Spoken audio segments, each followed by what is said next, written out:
इस तरह हम लोग सब समझ गए, आपतित किरण, परावर्तित किरण, आपतन बिंदु, अभिलंब। अब हम लोग समझेंगे परावर्तन के नियम। परावर्तन के दो नियम होते हैं। पहला नियम आपतित किरण, परावर्तित किरण, अभिलंब तीनों एक ही समतल में होते हैं। यह पहला नियम है। आपतित किरण, परावर्तित किरण, अभिलंब तीनों एक ही बिंदु पर होते हैं। तो यह हो गया पहला नियम। दूसरा नियम में हम लोग आते हैं, तो आपतित किरण बराबर परावर्तित किरण।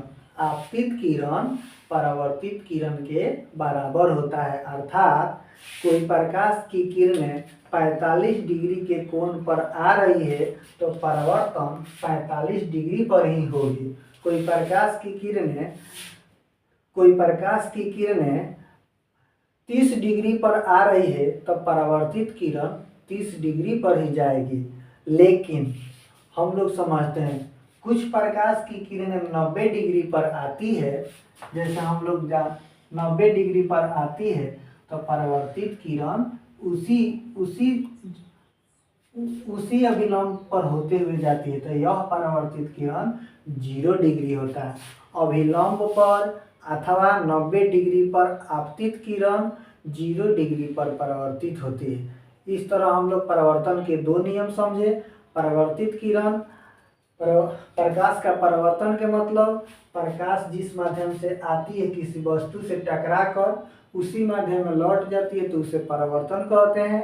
परावर्तन के दो नियम आपतित किरण, परावर्तित किरण, अभिलंब तीनों एक ही बिंदु पर होते हैं, पहला नियम। दूसरा नियम आपतित किरण बराबर परावर्तित किरण। आपतित किरण को I से दर्शाया जाता है, परावर्तित किरण को R से, तो I बराबर R। कौन आपतित किरण I, आपतित किरण I बराबर परावर्तित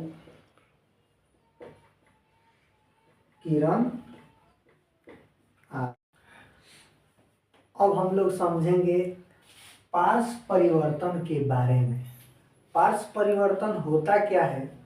जब हम समतल दर्पण में या आईना में अपना हम लोग जब चेहरा देखते हैं, चाहे कोई भी वस्तु को देखते हैं, तो हम लोग को कुछ अंतर दिखाई नहीं देता है, लेकिन वह अंतर ध्यान से देखने पर होता है। ध्यान पर देखने पर ऐसा होता है कि जो वस्तुएं दाएं तरफ है वह बाएं तरफ दिखाई देती है, मतलब बाएं तरफ मुड़ के दिखाई देती है, और जो वस्तुएं बाएं होती है वह दाएं तरफ दिखाई देती है। तो इस तरह के समतल दर्पण में होने वाली घटना को हम लोग पार्श्व परिवर्तन के नाम से जानते हैं। जैसे कि मान लिया जाए कि यह समतल दर्पण है, इसके आगे हम कोई वस्तु रखते हैं तो इसका प्रतिबिंब हम लोग के वस्तु के पीछे इस तरह दिखाई देता है। अर्थात कोई भी वस्तु रखने पर वह बदल के दिखाई देता है। वह बदल के मतलब बाएं के दाएं और दाएं का बाएं तरफ दिखाई देता है।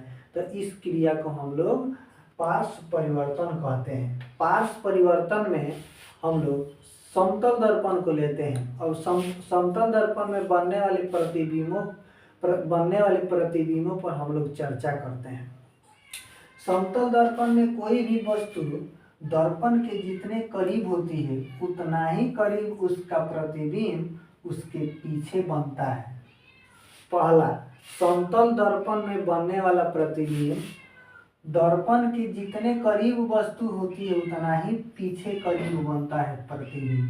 समतल दर्पण में बनने वाला प्रतिबिंब 1 नंबर। 2 नंबर में देखिए समतल दर्पण में प्रतिबिंब की स्थिति, वस्तु को जितना ही दूर करते हैं प्रतिबिंब में, प्रतिबिंब उतना ही दूर बनता है पीछे की तरफ।